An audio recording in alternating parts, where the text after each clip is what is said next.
Welcome to Pittsburgh Sports Line. We have a live show here, a lot of sports to talk about. I'm Al Levine, the talking machine. I'm with Smoking Jim Frazier here, Chip Hayner, the prophet, and Big Mike Butera. We can't find him. I think he's at the Yankee game. We're not going to ask him what's in his mind because we changed it. What we're going to start the show out is like we do all the time. We ask each host here, what's on your mind? So, Smoking Jim, what's on your mind? Thanks, Al Levine, the talking machine. You know, what's on my mind right now is Fast Willie Parker. Fast Willie Parker, and he and I, Fast Willie Parker's contract was up after the 2009 season with the Pittsburgh Steelers, and Fast Willie Parker and I kind of fell out a few days before he signed with Washington Redskins. And for the people that don't know Willie Parker's story, Willie Parker was recruited in the year 2000 to play football at North Carolina by Mack Brown, who's now at the University of Texas. Mack Brown left to go to the University of Texas after Willie Parker's freshman season, and North Carolina hired a coach from New Orleans Saints called John Bunting. And John Bunting didn't recruit Willie Parker, never played him as a sophomore, junior, or senior. And in fact, his senior year, he was fourth string. And how Willie Parker actually got to the Pittsburgh Steelers was a great story. Dan Rooney's grandson, who was a tough football player for Washington and Jefferson. And after he left Washington and Jefferson, he went to North Carolina to coach high school football. And his high school played against Willie Parker's high school, and Willie Parker pretty much ran up and down the field on Rooney's high school and scored about 5 or 6 touchdowns. And he pleaded with the Steelers to sign Willie. So in 2004, which was the Big Ben Roethlisberger's draft, they brought Willie in as an unsigned free agent, and the rest is history. Over 5,000 yards with the Pittsburgh Steelers, Super Bowl record 75-yard touchdown. 2006, he was MVP of the Pittsburgh Steelers. Well, Willie Parker, he had got a little bit big, and he got mad at the Steelers in 2008 when they drafted Rashard Mendenhall in the first round. And then after the 2009 season, he would not even return Mike Tomlin's telephone call. So I ran into Willie Parker, who was a hard worker, used to work out at odd hours in the middle of the night. And I ran into Willie, and I said, Willie, you know what? When you were at college, did you ever dream of winning the Heisman Trophy? And he nodded his head, yes. I said, you know what, Willie, I never told you this, but I always wanted you to win the Heisman Trophy. I said, because you'd have been the first kid from Clinton High School to win the Heisman Trophy. I said, you would have been the first player in North Carolina University's history to win the Heisman Trophy, and you would have been the first fourth-string running back to win the Heisman Trophy. And he didn't like that too much. And I said, Willie, I says, the Pittsburgh Steelers like you. You could play here 15 years. They love your speed. I said, don't burn your bridges, because at least give Mike Tomlin a phone call. Well, he didn't. He signed with the Washington Redskins. They cut him, and he's out of football.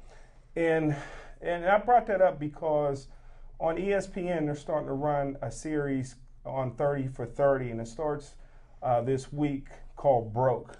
All these great athletes that have made millions and millions of dollars, some of them who've made hundreds of millions of dollars, who are broke today, like Willie Parker.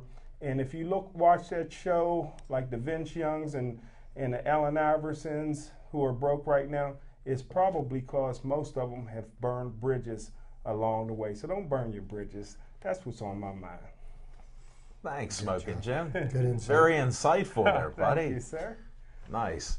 Now we go to Chip Hayner. What's on your mind, Chip? What's on my mind? Well, first off, I'd like to give a little shout out to something that my wife's going to be doing on Saturday. Saturday there's going to be a walk to end Alzheimer's, and that's a walk to collect donations to try to help to beat Alzheimer's. It's Saturday, October 6th. It starts at the Pittsburgh Zoo.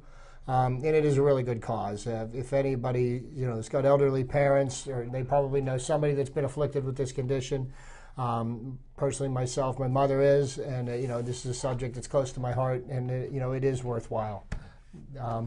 But what's on my mind? What is on my mind? 1967 is what's on my mind. You know what happened in 1967? I know. Carl Yastrzemski won the Triple Crown, and the last person to win the Triple Crown in Major League Baseball.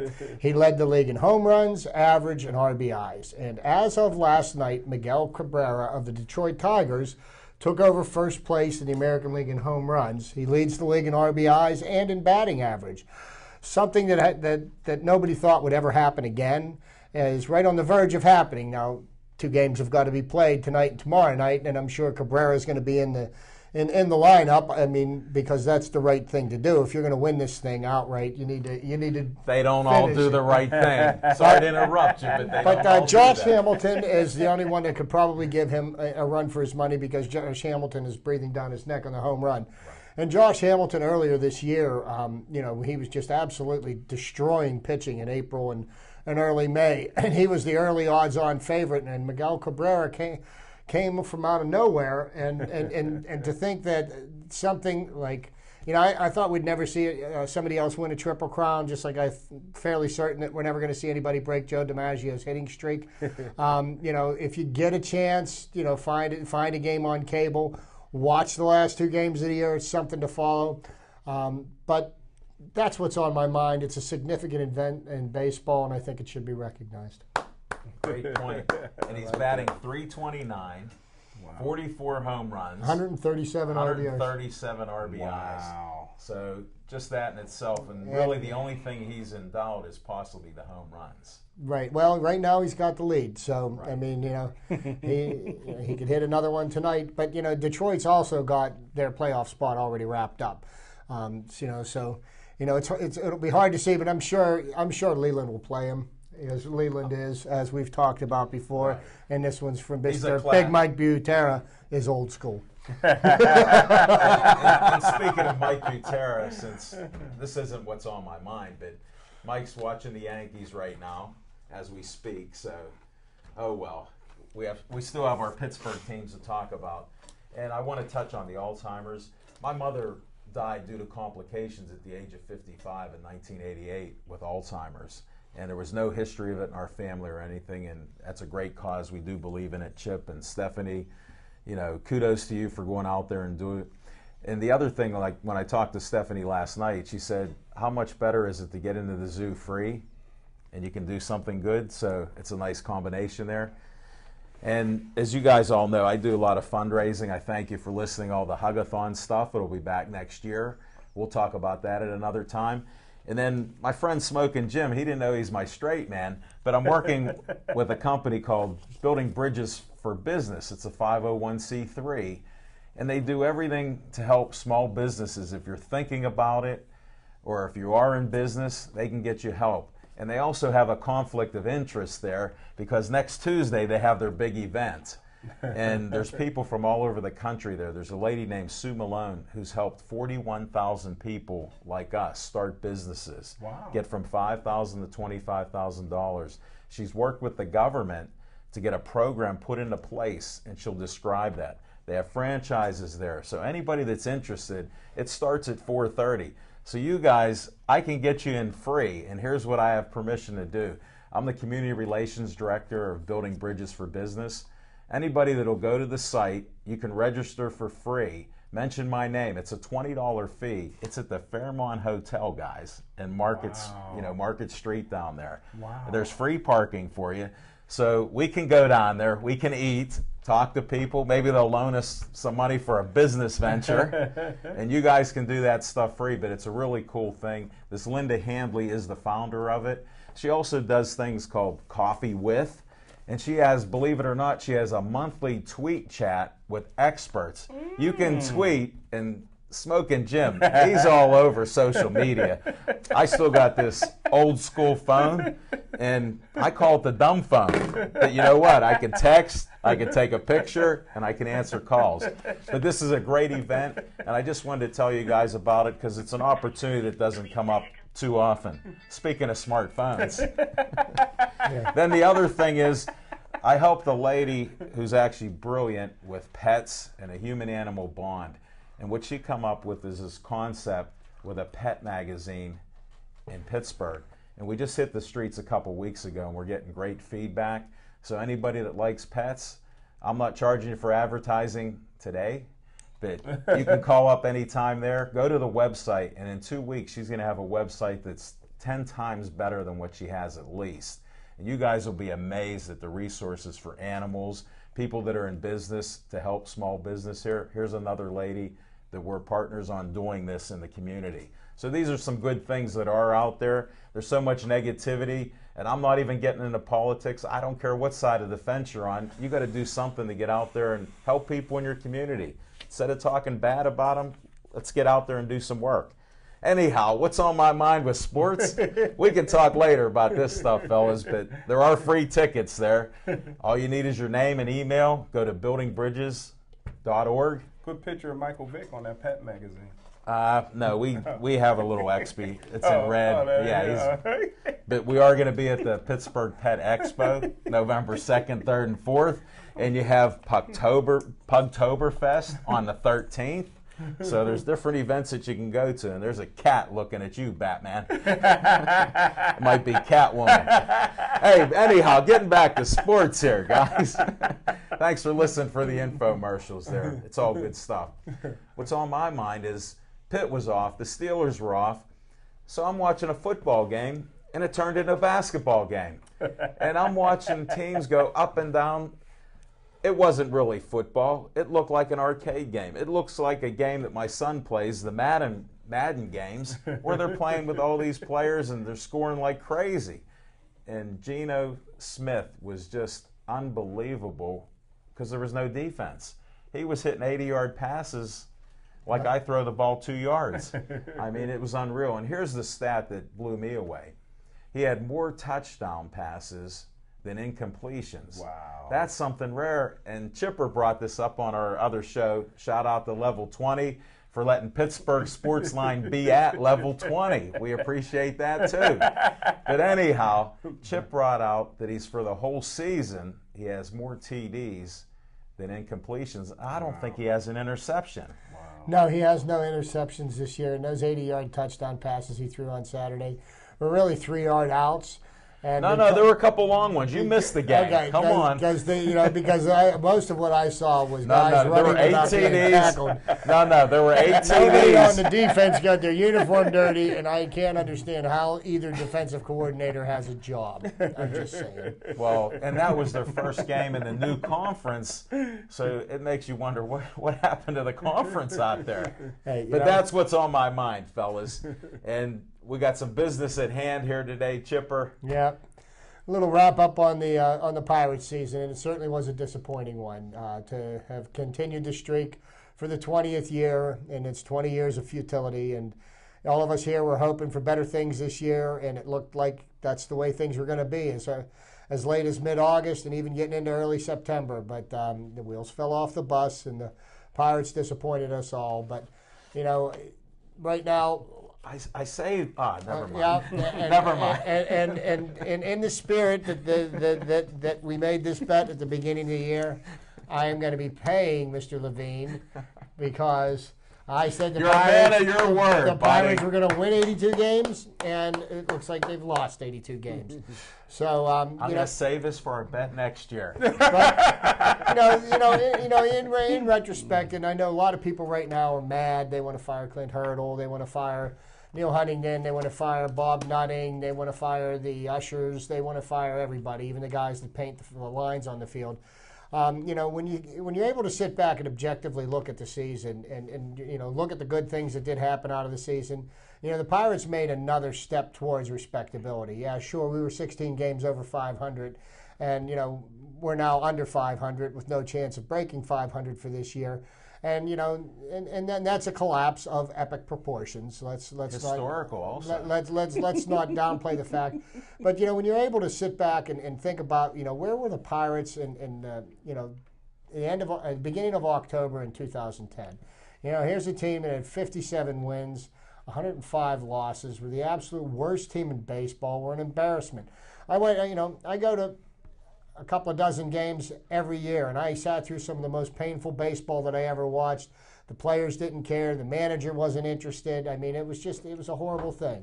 They fired John Russell. They brought in Clint Hurdle. And last year, they improved the team tremendously. You know, they raised the win total up to 72 wins. You know, and an improvement over the 57 wins the year before. And, you know, right now, this year, right now we're sitting on 78 wins. You know, what's going to happen tonight and tomorrow will determine our final record. But, you know, we improved by 15% from 2011 over 2011 over 2010.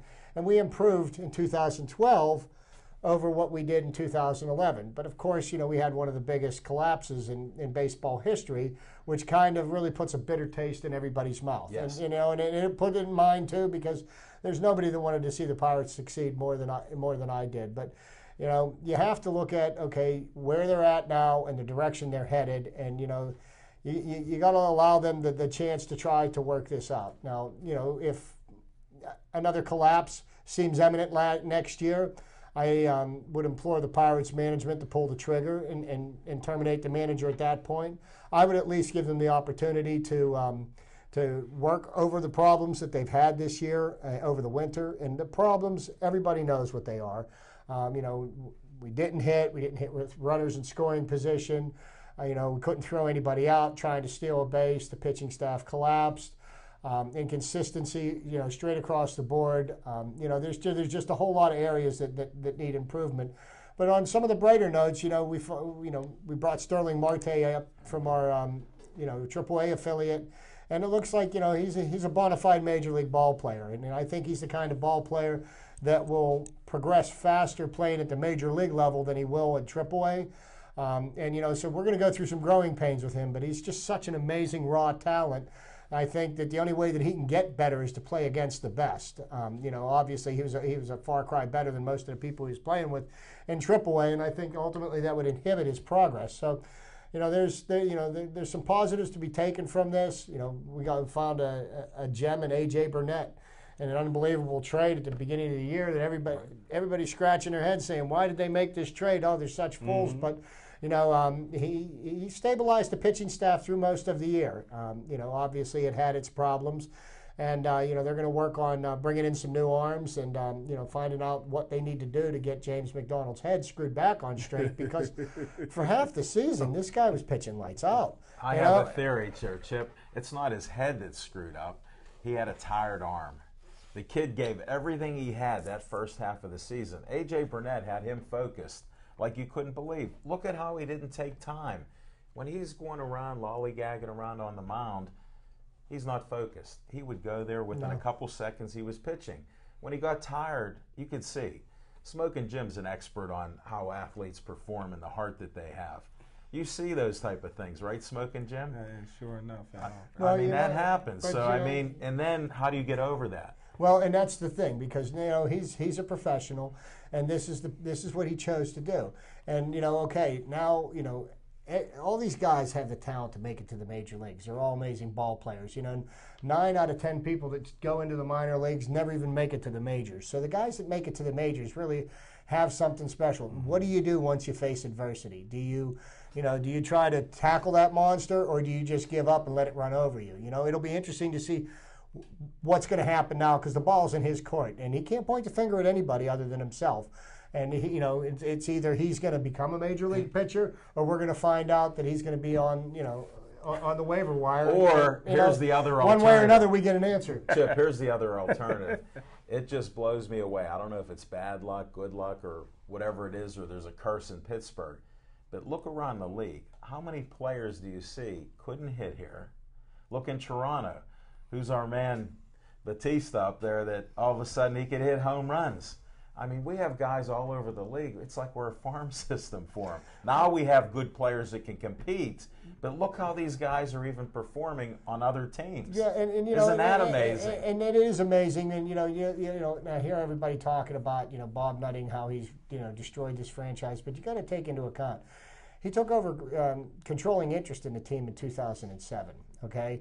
So, you know, there was already 15 years, 16 years of failure prior to him getting ownership of the team.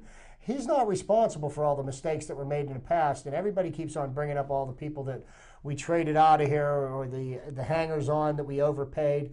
And I'm listening on the radio today, and they say, okay, you know, with the television contract that was just agreed to, it doubles the amount of revenue that every single team in the major leagues and they were making $20 million. And before. so, you know, so they say, okay, now the Pirates have money to spend. So let's go. So let's overspend on somebody to get them here. And I never heard of a more ridiculous idea in my life. Why would you overpay somebody to get them to come here? What you have to do is you have to try to be smart. You know, they made some moves last year, spent some money. Some of them panned out, some of them didn't pan out, and that's just how it works.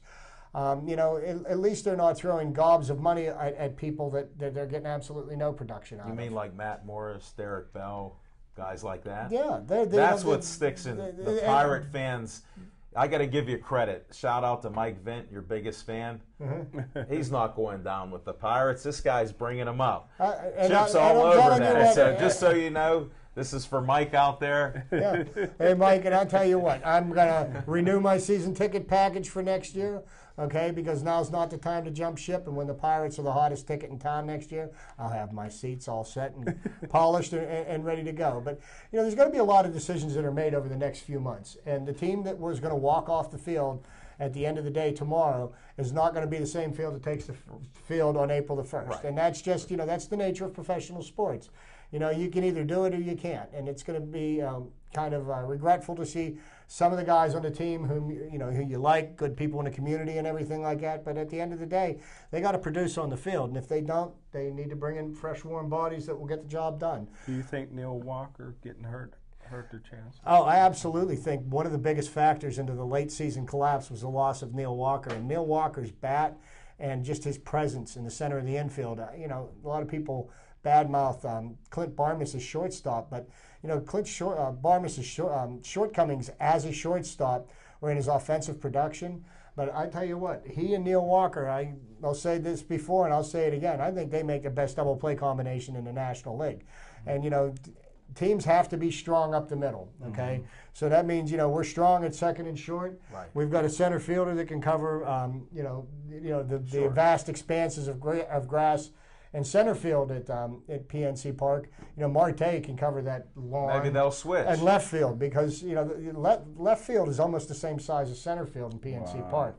You know, they've got a short right field. So, you know, we're strong there. You know, where we're weak up the middle is the catching position. And, you know, I mean, if you look at the combined catchers, one guy got 15 home runs, one guy got 11 home runs. So if you look at the position, they got 26 home runs out of their catcher and probably about 60 or maybe 70 RBIs, which isn't in and of itself so bad when you look back at the end of the year. But where the flaws were in, you know, managing the pitching staff, holding runners on base, and occasionally throwing one out. When they would throw out a runner, that would cause me to stop because they did it so infrequently. You know, I think a half a dozen times or so, just so you know. And I'll be honest with you, Milwaukee exposed the Pirates for what they were. When they were in here and they swept us, they ran on us without hesitation. What was that, 7-1 games? You know, and you know what? And they said, you know what? Until you start throwing one of us out, we're going to keep running on you. And they didn't. And they ran their way right through to sweep. You know, and these are problems that, you know, they're going to work on. They're going to figure out a way to do it. And you know, I'm willing to give them a chance. But you know, my expectations next year. I mean, the bar's been raised. Okay, you know, we're going to win either 78, 79, or 80 games this year. You know, nothing short than, you know, 85 to 90 wins next year in my book is going to be acceptable. But, you know, I mean, that's not such an unreachable There's number. The ultimate Pirate fan. There you go, folks. He's looking for another 5 or 6 game increase or 8 games. And so am I. That's why I'm disappointed. I did stay on the bandwagon until after our show last week. And that's when I said the one leg was on, and I used it last night that I got a little cut up because I got straightened up. I tried to stay on, Chip. And I saw the Titanic as the pirate ship out there. I saw it happening. They hit the glacier. Well, that's okay because I'm going to. But I'll be back. I'm going to drive the bandwagon into the shop after the game tomorrow. Okay, we're going to get the new shocks put on it. You know, and get a better seat for get me. some nice shiny rims on it. You know, man, get hydraulics so we can lift it up. There you go. And bounce. You know, a nice stereo system. It'll be ready for all the newcomers next year. Well, I'll come back on it. Just give me a nicer seat instead of in the back like you did this past time. It was a little rough. I needed there. somebody to be able to push when we hit those rough spots. I wondered why you were doing that. But hey, you know, while we're on this subject, you know, baseball season's wrapping up. All the teams are set for the American League that are going to make the playoffs. You've got the Yankees, you've got the Rangers, you've got the Tigers, the A's, and the Orioles. And the only thing that's up in the air right now is who's going to win the American League East. If Baltimore loses tonight, the Yankees will win the East, and Baltimore will be playing Oakland in a one-game playoff on Friday to see who will face one of the division winners. And the final wild card spot in the National League is still undecided. The Dodgers got themselves back into the game by winning last night, and the Cardinals lost. So, you know, we could see either the Cardinals or the Dodgers, which, you know, led me to think about, you know, this is the first year that they've used a second wild card team in both leagues. And they did this because they want to, you know, keep fan interest going. Kept us going. They kept a lot of teams had hopes towards the end of the year. But I'm thinking, you know, with as much money as baseball brings in, I think, you know, a one-game playoff just to me doesn't seem like a fair reward for the teams that they went through a 162-game season and qualified for the playoffs. I think what they ought to do is they ought to take both wild card teams, play a 3-game series. Okay, then the winner of that goes and plays against one of the division winners, and that way, you know, you make it a little bit more fair, because any one of these teams can beat any one of these other teams. Right. You know, depending on the time of year. You know, in a game, you know what I mean. But I mean, you know, 3 games would give. You know, then you go the NLDS or the ALDS could be a 5-game series, World Series 7-game series. Whoa, we have a call here. Oh my goodness! How do I even? Hello? No, that's dial sound. Oh, jeez. Big Mike Butera. But you know, that's what my thoughts were about the playoff system. I know this is new this year. Hello. Hello. Do we have a caller here? We can't hear you. I think the aliens are coming in. I think that's probably from Yankee Stadium. You know what, Yankee traders, we can't put them on the line. Whoa. Yeah.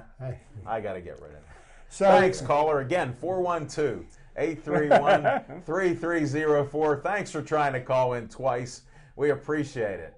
Oh, a third time. Here we go. Hello. Al? Yes. Big Mike Butera calling in on location. Hey, Big Mike. Big Mike, what's going on at the game? Thanks for the phone call. How are you? Hey, I'm doing fine. I'm on location in Bronx at Yankee Stadium. It's the bottom of the first. Actually, it's the top of the second.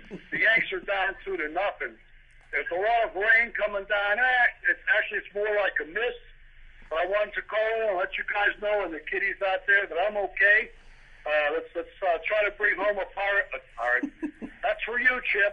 I love you. Try to bring home a winner. Who's sitting in my seat tonight? That's what I want to know. We left it empty in honor of you being a Yankee trader. That's what we did here. Okay, I do my best. Maybe you guys don't know, I was born in the Bronx. You know what I mean? So I don't know what you mean, but nobody told us that till now. We're going to check the birth certificate. I was actually born in Kenya, if that means anything. Is that Kenya, New York? I can't say. Is that the university in Kenya? Hey, I hope you guys are having a great time tonight and a great show, and all things being considered and equal and all that jazz, I will be back this coming Tuesday. God love you all. Have a great time, okay, guys? Enjoy the game, hey, one Mike. more thing before you go. Can you get me a souvenir? And you know what kind of souvenir I need. There was a house that Ruth built, Can you I'm get? in it right now. I'm in it. No, that's the new place. I'm talking the old place. That place has been leveled. There's nothing there except for a ball field, different sports. It's just a field. They can play anything there that they like. Soccer, football. It's open to the public. I'm sure they have leagues there. But there is no such thing as the house that Ruth built any longer. And it's not a shame. It's just a sign of the times in progress. Well, could you at least get me a baseball signed by Babe Ruth or something? Have a nice day, Mike. Hey, Mike. Okay, have a great time and a safe trip back. We'll see you next Tuesday. Thanks for calling in. All right, guys. Have a good time. Thanks. Bye. Bye. Well, okay. So There's our Yankee fan report. There's our Yankee, our on-the-spot Yankee reporter. But, when you look at the going into the playoffs, you look at surprise team of the year is the Baltimore Orioles. Baltimore Orioles could win the American League East this year. Aren't they only a game back? Yes, they're one game back with two to play, and they're playing the Red Sox. No, the Yankees are playing the Red Sox. Baltimore's playing Tampa. Right. And, Baltimore, it's been 16 years since they've made it to the playoff. And, Baltimore is another one of those storied franchises that, basically owned the American League East in the 70s. Earl Weaver was really doing some pitching staffs, Yep. Hall of Famers. So, it's good to see them back in the limelight. It's always nice to see some of the old favorites back. It'll even be better when we see the Buccos in the postseason next year as well. See, Oregon and Bucco talk. And I know Enough people Bucco out talk. there are telling me I'm crazy, I'm an idiot, I'm a fool, and maybe all of the above. And I don't care what people think about me. I love my Buccos, and I'm going to continue to root for them regardless. So, let's go Bucks, and we got to get the NFL scout in here. All right, because this NFL scout, Smoking Jim Frazier's been sitting so patiently that he ran out of sucker, so he got to talk to us. What's going on in the NFL, brother? What happened last night? You know what? I didn't see the game, but like Chip and I talked about before, and you as well, Big L, that Tony Romo is to me a horrible superstar quarterback. This is a guy every year. You got an owner like Jerry Jones that put a lot of money into the team, into the stadium. He's a tyrant at times as an owner, but he puts the money in. And when you put all your eggs in Tony Romo's basket, who's always going to collapse in December and January, I think that's what you're going to get. And they have a tough division. So 5 turnovers against anybody. A couple was returned back for touchdowns. You're not going to win the football game, especially against a good team like the Chicago Bears. So Dallas Cowboys is in a lot of trouble right now. And the reason I brought it up is no offense, but you were on a hot streak until the referees did you in last week. Now they put you on a losing streak. And you're my friend. I don't want to see this. Don't be betting the house anymore. In Jim's defense, one streak ends and another one begins. There you go. Whoa. Yeah, but like Bob Prince always said, the hidden vigorish. The more you lose, the closer you are to a win. The more you win, closer to loss. Smoking Jim just suffered both of those, so he's ready for a new streak, fans. But getting back to the Tony Romo issue, I felt this, and I've actually got 2 favorite football teams. My first favorite football team is the Pittsburgh Steelers, and always has been and always will be. And my second favorite team is whoever is playing the Cowboys. And I've been a lifelong Dallas Cowboy hater. I started hating the Cowboys, I believe, when I was 7 or 8 years old, when Bart Starr snuck the ball in the ice bowl and on the frozen tundra of Lambeau Field. But so it's been a lifelong thing, and I kind of like seeing Tony Romo as their quarterback. Because I know that whenever it comes into a big game in the national spotlight, Tony Romo's penchant for shooting himself in the foot, usually comes to the forefront. What do you mean? He can't swallow the apple he's chewing on, or whatever it seems to be, he doesn't seem to make good decisions under pressure.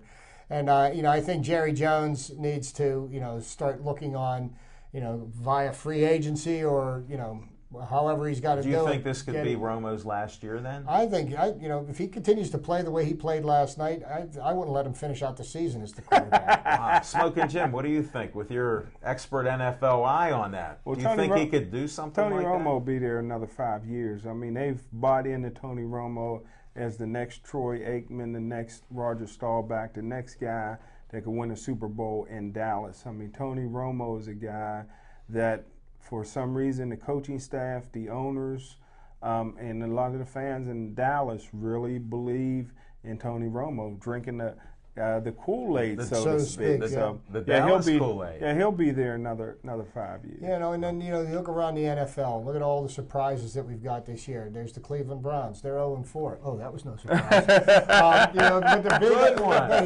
but the big surprise, more than anything else, and I knew the Saints were going to have some troubles this year because of the bonus gate or whatever you want to call that. But the Saints being 0-4, and their defense is in a shambles. They don't seem to be able to stop anybody. Drew Brees can still put up points. You know why? There's no Bonnie. No, either that or they got rid of their defensive coordinator that, Had the gave them Bonnie. respectability. But, that truly is a surprise. I didn't think that the Saints would make the playoffs this year. Didn't think they'd be 0-4 after the first quarter of the season. So, that's something that you find kind of amazing. And then on the other side of that, you got the Arizona Cardinals. They're 4-0. Who thought of that? And where did that come from? Wow. But that take us all by surprise. Yes. They're not doing. They're going out and beating people fair and square. They're not doing this. The referees haven't given them any games or anything like that. And look at the Texans there. 4-0. Well, They're getting back to where they were last year Yeah. before the injuries to not just their first quarterback, not just the second quarterback. I even thought their third quarterback got hurt. So, I mean, their defense looks great. Their offense looks great. I mean, they look like the team to beat. Yeah, but you know what? If anything is true about the NFL right now, is that parity is running rampant in the league, and the way things look today is going to be far different than they look at the end of October, so we'll see how these seasons play out. Listening to Mike Tomlin's news press conference today, it seems like the Steelers are itching to get into some live action. And I think, after the way they played against Oakland, and then the defense had to sit there and listen to people talk about it for 2 weeks, there's still a lot of guys that got a lot of pride on that defense. I think they may show up on Sunday afternoon. Well, a lot of people were itching to get in the ring with Mike Tyson, like a bully told me when I was a little kid, and I said, "I'm not scared of you." He said, "You don't got to be scared to get your butt kicked," and that is so true. Was that Mike Tyson? And that may happen in Pittsburgh. They're just not a good football team. This is a bad matchup for the Steelers on Sunday. Their only hope is a lot of turnovers from Michael Vick, which is a possibility. You look at the Philadelphia Eagle defense, their fast defense. They got some outstanding cornerbacks. Offensively, they got weapons. They can move it down the field very quickly, and I would hate to see Larry slow a foot trying to cover Shady McCoy. That's going to be a mismatch all day. So, and when you play a guy like Michael Vick, you're pretty much playing 10 against 11 because you have to keep a spy in the middle of your field just to keep Michael Vick in the pocket. So the Pittsburgh Steelers, if you look at it, like I said, they're not a very good football team. Don't get fooled by the black and gold uniforms. It's the players that's in the uniforms that are imposters. They beat the New York Jets. That's the team that they're going to hang their hat on. New York Jets lost 34-0 this weekend. The Oakland Raiders got blown out this weekend. And the Denver Broncos have been taking it on the chin when they haven't been playing the Oakland Raiders. So Pittsburgh Steelers just not a very good football team, and this is a must-win on Sunday, and I don't see it happening. Well, what kind of an impact do you think? Rashad Mendenhall's coming back, and one of the things that the Steelers' offense has really lacked is an effective ground game. Yeah, they've been running the ball, but they don't think they've had a single run of more than 12 yards. And, the one thing that Rashad Mendenhall brings that none of the other running backs on the team bring is he's got the ability to break it and go all the way, and he can get you those 30 or 40-yard gains. And, I think if they're playing the kind of ball control offense that Todd Haley has exhibited in the first 3 games, and you can put an effective runner in that mix, that might be what can keep the Steelers or the Steelers can do to keep Mike Vick in check, because he can't win a whole lot of football games if he's standing on the sidelines. Well, the only thing that can help the Steelers running game, and no knock against Rashard Mendenhall. I like Mendenhall, loved him when he was in Illinois. But for you to run behind this horrible offensive line, it takes a special elite back like a Barry Sanders. Those type of guys don't come around very often. If you look at it, it's not the running backs who are averaging 1.0 yards per carry, worse in the league. There's no holes from the offensive line. If you put an ordinary quarterback in the Pittsburgh Steelers under center, it'd be the same thing. If you look at the games, the reasons that we are effective is because of things that Big Ben Roethlisberger could do. This guy is very elusive. He got eyes in the back of his head. He's 6'5", 260 pounds. You grab him, he just throws you off and makes plays down the field. Most ordinary men would be sacked in those situations, but the only reason our offense is as productive as it is because we have an extraordinary, maybe one of the greatest quarterbacks of all time playing quarterback. We just don't have that type of pedigree in the backfield as running back. And that is one of Ben's strengths. He's just got this uncanny sixth sense. He seems to be able to sense pressure, without even seeing it. Coming from behind, and he sidesteps things. But fortunately, we don't have that quarterback problem or controversy here in Pittsburgh. It looks like there's one brewing in Dallas.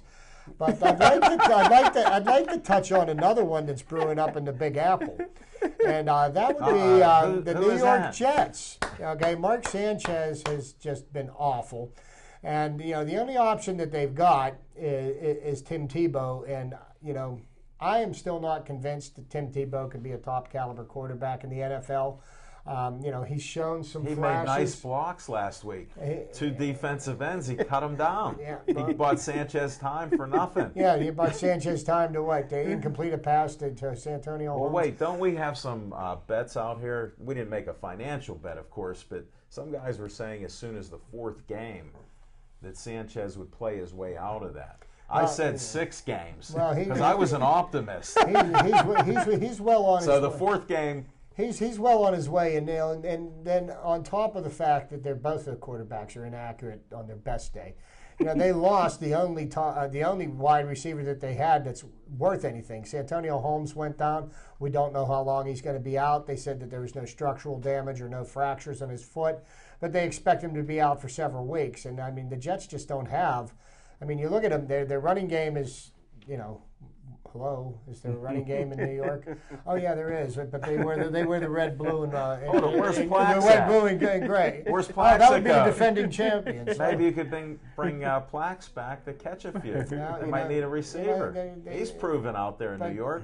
But so I think the Jets do have big problems. San Francisco just they put it on them good last weekend, and it still looks like San Francisco is the odds-on favorite in the NFC. But you know what? There's a reason why they play all 16 games, and we'll see how the year pans out. Yes, sir. Oh, there's no doubt about it. But I'm still a Steeler fan. I don't know how they're going to win. All the experts I have with me, they gave me all the reasons why they shouldn't win. That's why I say they're going to win this week. There's no doubt in my mind. They come up big a lot of times. We always talk about pride. We did it last night on the show. And certain guys, adversity brings out their character. Some we don't want to know about that character, but other guys do perform a little bit better. Hopefully we'll get some of that. Maybe it'll be a little charge having Mendenhall back there, and you got Heath now is a big part of the passing game. Historically, the Steelers play very strong at home. This year, on the road, that's going to be an interesting adventure.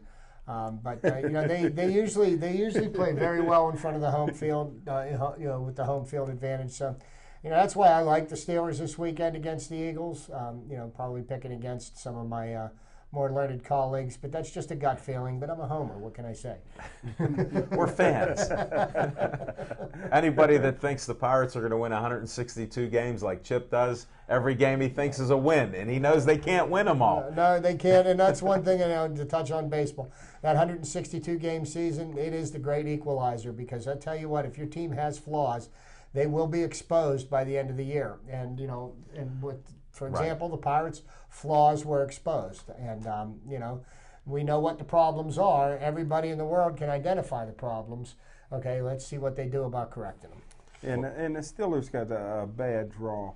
I mean, if they'd have played the Eagles the first or second game of the season, the Eagles were playing terrible football. Yeah. Right now, like we talked about 2 weeks ago when the Steelers was going into the bye week, I said it was really a bad time to play the Eagles because you don't know. They could hit their a streak. And beating the New York Giants gave the Eagles a lot of confidence. Team is starting to really come together. They're starting to get their swag back.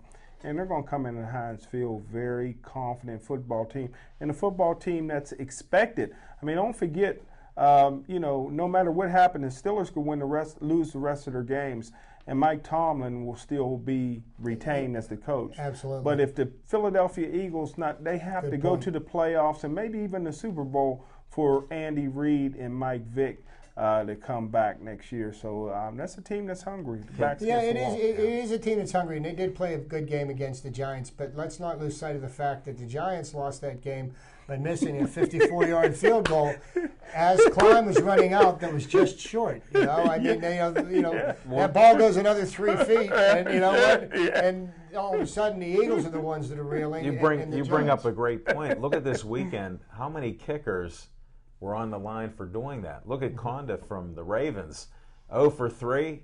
And when it counted, he made one. Wow. Well, yeah, So, I mean, kicking was a key. Oh, that Conda for the Redskins, you mean? Yeah, but, I mean, he was from the Ravens. He was hated there. We liked when he missed those kicks. No, he missed that kick in New England, and it got him an exit. Right. Because that's kept them from making it to the Super Bowl. Let me ask you guys this. I mean, I'm still... these rules is getting me like Miller got a catch taken away at the Raider game. Heath Miller, because it was clearly a catch, right. But they said you could make a football rule. Remember the Ravens in New England? That was a touchdown catch from the Ravens. I mean, the guy caught the ball. Those were the best of the best refs. Yeah. Because the guys that played the playoffs weren't the regular rotations. Yeah, they were the best. Right. They were the best of the best, and that not only cost the kicker his job, but it caused that wide receiver his job. He's no longer. And I think we've talked about it, Chip and I and Smoke and Jim, we've talked off air and I think even on air about how they have these rules broken down into so many little segments. You can almost say whatever you want about what a play is if it's not a football move. I mean, Smoke and Jim, how many football moves do you have to make? Because you got a bunch of attorneys that make these rules up. So they put all these here-fors and what-withs and how-tos. And weren't they attorneys that are referees? So that's why. But I mean, they make the rules so damn complicated. The rules, you have to be able to make a judgment on something in a snap, in an instant, less than a blink of an eye. And if you have to sit there and think, well, let me see how this rule applies to this play, you've already missed the opportunity. Right, I mean, the game is played by human beings, and human beings have flaws. And it's going to be refereed by human beings, and you've got to accept the flaws that they have. And, and quit turning this into like a consultation. Now, I know it was much worse with the replacement referees. And, I made this comment last night that, at least we had the regular referees back, so when they blew a call, they did it decisively. It didn't take them 25 minutes to do it. But, yes, they still blew calls. But I think you're never going to get that out of the game, because, of the fact that people have flaws. And, that's why we love sports so much. Right. And we like when it goes our way, because we're Steeler fans. When it goes against us, we blame everybody else. But some of these rules do make it a little crazier. And before I forget, I just wanted to give a quick shout out. On Friday night, I attended a game. Amani Christian Academy High School was playing Carlington Cougars Bill Cowers. Bill Cowers' old alma school. mater. Were you sitting Yeah. with Bill in the stands? Well, actually, I was. Where was the standing- game at? It was at Harness Wagner Field And Carnegie there. I know the field. And I was actually standing on the sideline with two Youngstown State football coaches who were there to recruit some kids from a small little Amani Christian Academy. And just to give a quick background on it, this school from kindergarten through 12th grade only has, including girls, 250 students. Wow. They never played football before last year. They played some exhibition football games in Ohio. This is their first year in the WPIAL. Now, they got beat the first game of the season by Bishop Canavan, who's a powerhouse in Class A ball. But after that, they reeled off 4 straight victories. They beat Sarah Catholic by 60 points. It was 33-7 against Carlington in the mud. And they have a receiver named Brendan Edwards, who is just a phenomenal receiver. Youngstown State's recruiting him. The quarterback, Kyrie Hicks, is a 3.8 student being recruited by Ivy League schools. And they really got it going on in the last game of the season. They're ineligible to make the playoffs this year because it's their first year, but they do play Clareton the last game of the season. Can they break that streak? So here's a possibility. In fact, they beat Goliath. Huh? In fact, they beat Brentwood, who Brentwood's always a great football team. Sure. They beat Brentwood the third game of the season. Who's they the came coach back, of this powerhouse? The coach is Gateway's Okay. high school's Am I your coach's straight older man or- brother, Okay. Harvey Smith. Harvey Smith is the coach. I heard that at the Super Bowl party. Yeah. Harvey That's why I Smith had to is the bring it coach, up. so. You didn't mention his Yeah, name. yeah. Very nice gentleman. Yeah, I and met while him. we're still on the subject of high school football, we've got in the Quad A, there's a big game this weekend. Wow. Jim's odds-on favorite for the state champion, Gateway's playing North Allegheny, and the top 3 teams in the Quad A, Upper St. Clair, North Allegheny, and Gateway and North Allegheny are going to butt heads this weekend, and that may be the best football game of the weekend. Who knows? Yeah, maybe in the country. USA Today ought to come out and cover that one. But Well, are you going to be covering it for one of your other jobs? You get to write a little report on that? Well, I pretty much can do what I want to do, but at this point, I'm probably not going to cover that game. Okay. I'm going to boycott it because I'm upset with the scheduling. They're not in the same conference. Why are they playing each other? Two of the premier teams, North Allegheny won back-to-back WPIL championships, and they beat Gateway last year in the semifinals in overtime. It took overtime to beat Gateway in the semifinals, and everybody's looking forward to that to be in the Heinz Field game, although you can't, like Chip said, you can't count out Upper St. Clair. Upper St. Clair is just doing it. So I'm a little upset that North Allegheny's coming to Gateway. I thought both of those teams could have been ranked in the top 25 of the USA Today heading into November. Well, whoever loses will probably get a rematch, though. Well, whoever loses will probably get a rematch, depending on. But they got to go through Upper St. Clair, but they won't be getting the recognition nationally, you mean. For our area in USA Today. That's always an important thing. Great point. So we've talked about some high school football. We talked about pro football. We talked about Major League Baseball and the Pirates. Another epic collapse this weekend. The United States Ryder Cup team had a commanding lead going into the Sunday's final round matches, and Tiger Woods, arguably at one point the best golfer in the world, didn't put up a single point for the United States team. Wow. Has the game passed him by? Looks like his skills are deteriorating. And the Americans, you would think with all the advances we have in everything here, training methods and everything, that, this is a sport that we should, easily dominate, but apparently the Europeans, in memory of Seve Ballesteros, who passed away from cancer, who was the previous captain of the European Ryder Cup team, and Jose Maria Olazabal was his You're doing protege. a great job on pronunciation. It was his protege. I respect and that. They wanted for Seve, and you know what? You got to take your hats off to the European Ryder Cup team. Their backs are up against the wall, and then they answered the bell. And speaking of answering the bell, did you see how Rory McIlroy had his clock set for the wrong time zone? Mm-hmm. He come in late. I don't know if anybody caught this. I'm not a big golf fan, but I did catch that Rory come in late, didn't even warm up or anything, come out, and he was playing like it was lights out. Yeah, well, So, I mean, these guys. what a talent. I mean, these guys only hit 1,000 golf balls a day. I mean, it's not like it's me. I haven't pulled my golf clubs out of the back of the car in 8 months, and I go up there and, hack them into the trees, and take my chainsaw. It was a long with Pirate me. season. They were in contention so long. You got the season tickets, and Chip's going for another set of season tickets, folks. I'm going to tell you something. This year's ride that the Pirates put us on, I made this comment last night. It reminded me of several different things. A, how much I enjoy the game of baseball in the summertime. B, how much I enjoy the Pittsburgh Pirates playing in Pittsburgh in PNC Park.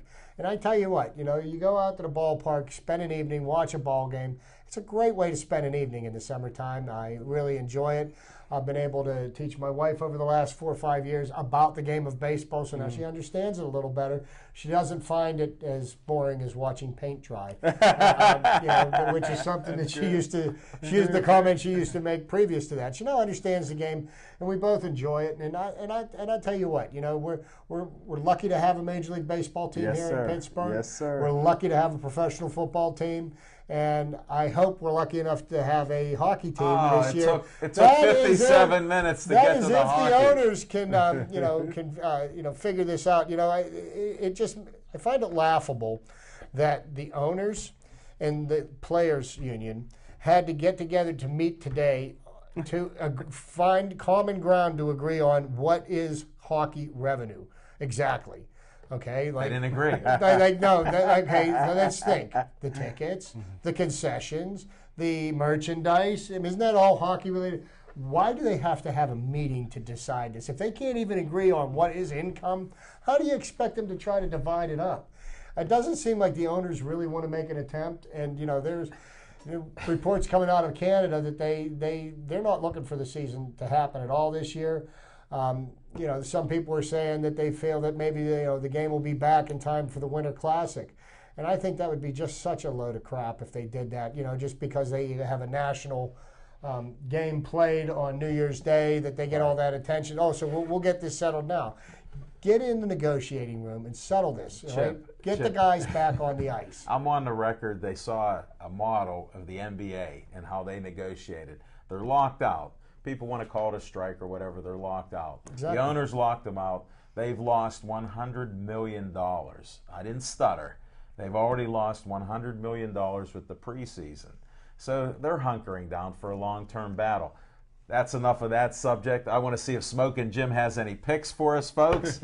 Well, I have. You got another comment? I want us to send out some prayers. The Indianapolis Colts head coach Pagano just got cancer.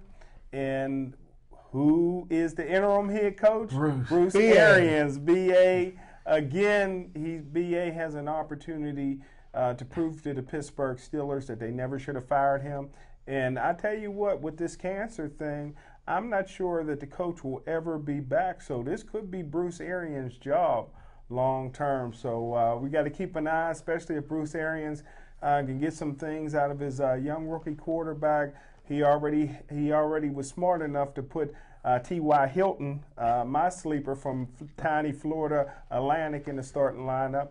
And I tell you what, could be Bruce Arians' job. And on that T.Y. Hilton thing, Jim, I picked him up off the waiver wire for my fantasy team last weekend while he was on a bye. But, to speak to the, Pagano's battle with leukemia, and, my prayers go out to him and his family. They've got a long road ahead of them. One of the things that, what is it? Is it Jim Irsay? Is that the owner of the? Yes, sir. Okay, his dad. You got to make this quick, Chip. Okay. We're almost out. He's already talking about the coach like he's already gone. He says, I don't expect him back this year. Nobody ever said it, but the owner's already saying that. Like, just ignore that. But folks, we'll say our prayers. Let's focus on pray for the poor coach with leukemia that he comes back. You guys can call in. You can talk to Smoking Jim Frazier, Chip, the Pirate Prophet Hayner, Al Levine, the Talking Machine. Thanks for watching the show. Our phone number is 412 831-3304. See us on YouTube. You'll see this show again. Thanks again, folks. Have a great evening.